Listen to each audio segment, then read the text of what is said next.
Hello, hello, and welcome to Sovereignty Rising.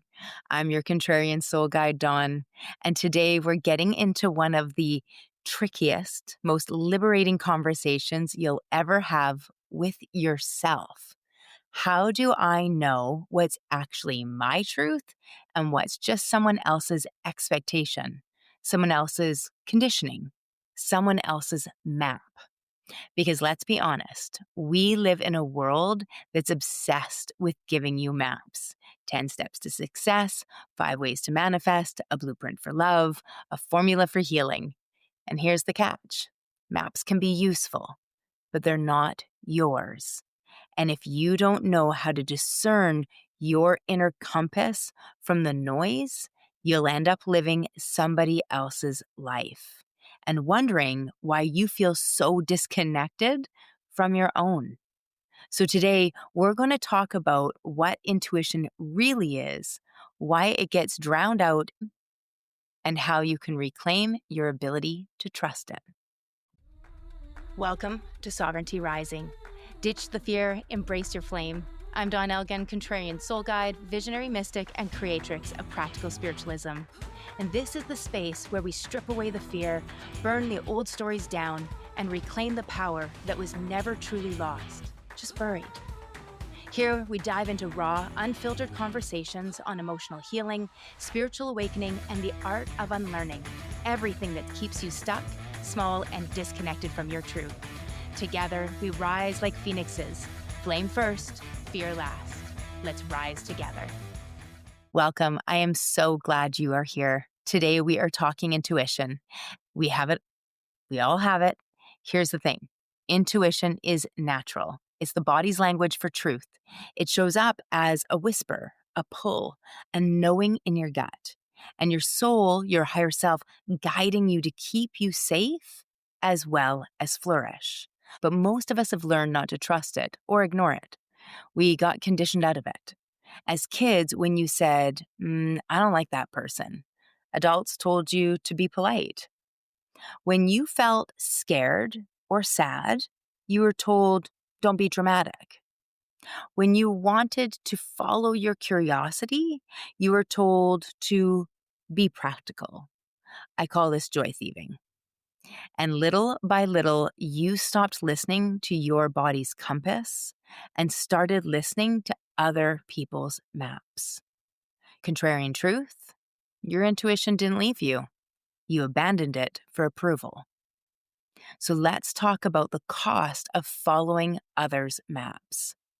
Living from other people's maps is exhausting because it forces you to betray yourself. You take the job that looks good, but feels dead inside. You stay in the relationship that's fine, but not alive. You follow the spiritual formula that works for others, but leaves you numb. And then you wonder why you're anxious, why you feel disconnected, why nothing feels like yours. Because it's not. You've been outsourcing your truth. Even psychology research shows this. People who score higher in self-concordance, meaning their goals are aligned with their inner values, report higher satisfaction and lower burnout. Goals chosen for approval or status, they lead to emptiness. So what intuition really is? Let's set the record straight. Intuition isn't some mystical lightning bolt reserved for psychics. Intuition is the way your nervous system, your heart, and your body communicate alignment. It's the expansion you feel when something is true. It's the constriction you feel when something is off. It's the synchronicity that shows up when you're aligned. Practically, intuition is resonance. It's field intelligence. Spiritually, it's your soul whispering. It's guidance, leading you on your path. And the more present you are, the clearer the signal becomes. So your truth, intuition is not magic. It's remembering you are your compass. In our last episode, I shared with you my life's work I call Field and Form, the 12 laws of co-creation. I will run through them real quick and then talk about them in action with your intuition. You can always check out our last one to hear them in a little more depth. So the 12 laws. The first law is conscious creation is constant. So creation is not something you do. It is the very fabric of who you are. Every thought, emotion, word, and action is a brushstroke on the canvas of reality. Law 2 is as within, so without, magnetic resonance, or the mirror principle. So your inner field is not private, it's magnetic. Whatever you hold inside becomes the frequency you send out, and that frequency draws people, events, and opportunities that resonate with it. This isn't punishment, it's feedback. I often think of this law as well when we think of, from a spiritual point of view, an opportunity for our soul to bring something towards us, to bump into a trauma, so that we can bring it to the surface and deal with it, letting it go, rather than letting it continue to live there rent-free, continuing to live there as a squatter. All right, law 3. Presence equals power. This is time, space, and speed. So power only exists here and now. The past has already collapsed into memory. The future is still vapor. Only this moment holds life force. Your soul is an entity only of present time. This is the weight of the baggage becomes the weight for change. So WEIGHT, the weight of the baggage. So the traumas, the past that you insist on dragging with you, becomes the weight, WAIT, so it creates speed or time, and it takes that much longer for change, whether that's healing, growth, power, doesn't matter. True speed is presence. So when you're here, life accelerates because energy isn't leaking elsewhere. Law 4. Choice is participation. Every choice is a prayer. Whether you decide to respond with love or react with fear, you are casting a vote into the field.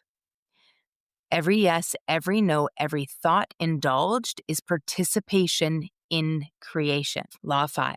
Alignment over control. Surrender is the strategy. So control is the great illusion. The more you grip, the more life slips through your fingers.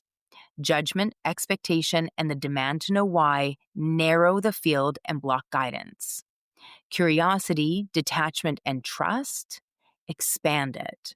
Alignment isn't passive. It's fierce clarity about who you are and what matters most while surrendering the how and the when. Law 6 is the law of accountability, or radical self-responsibility equals sovereignty. So sovereignty begins where blame ends. Most people live in projection, blaming parents, partners, governments, even God. But the moment you reclaim authorship, you move from pawn to player. Sovereignty is not selfish. It is the only way you can serve others without resentment. I think of it as the law of, in this story, the princess saves herself. All right, law 7. Cycles, spirals, and seasons. Life is not linear. It's cyclical. This law invites you to stop fearing endings and honor them as part of creation's rhythm. If you keep running from endings, you never harvest the wisdom of completion. Growth is not a straight climb, but a spiral staircase. Each turn gives you a higher vantage point. Law 8. Unity of spirit and matter. There is no sacred profane split. Everything is God in drag. This law dissolves duality. Spirit and matter are one dance. Your job is not to escape the world, but to remember its divinity. Unity consciousness isn't abstract. It's lived when you honor every domain as spirit in form. Law 9 is the law of coherence. Intent plus emotion equals manifestation. So creation requires coherence. Intention without feeling is inert. Emotion without direction is chaos. Manifestation happens when mind, heart, and action align into one clear signal. When you become congruent, creation accelerates. Law 10. Service amplifies creation. Creation magnifies when it serves more than the self. But service is not martyrdom. True service includes yourself as part of the we. This law reminds you that the greatest creations are those that ripple outward, uplifting others.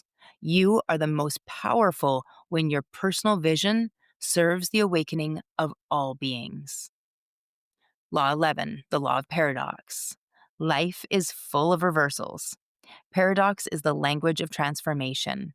What looks small may be vast. What looks like failure may be foundation.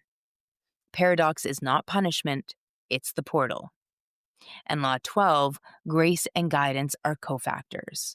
You are not creating alone. Coincidence is co-instance, a co-created instance. Your field aligning with the higher order. Guidance comes when you ask, when you listen, when you act on what you hear. Grace arrives in the cracks between your effort, carrying you where you couldn't push yourself. Now, here are the laws in action. Here's how the laws of field and form guide us back. So, as within, so without. Your outer world mirrors your inner frequency. If you're full of noise, your life will feel noisy. If you're aligned internally, synchronicity follows. And then radical self-responsibility. Nobody else gets to tell you what your truth is. Stop outsourcing your decisions. Own the signals your body is giving you. That intuitive hit, that gut instinct. And then grace and guidance. When you clear the static, guidance flows. Life meets you with synchronicities, nudges, opportunities that confirm your resonance. You don't have to beg for guidance. You just have to get quiet enough to hear it. Think of it like a whisper. Now, this is the perfect time for a quick commercial break and a word from our sponsor. This episode is brought to you by me. If you're ready to stop outsourcing your truth and start trusting your own compass, here's where we do the work. I have 2 coaching programs, aligned living, daily practices that help you return to your body's wisdom and discern your resonance from conditioning.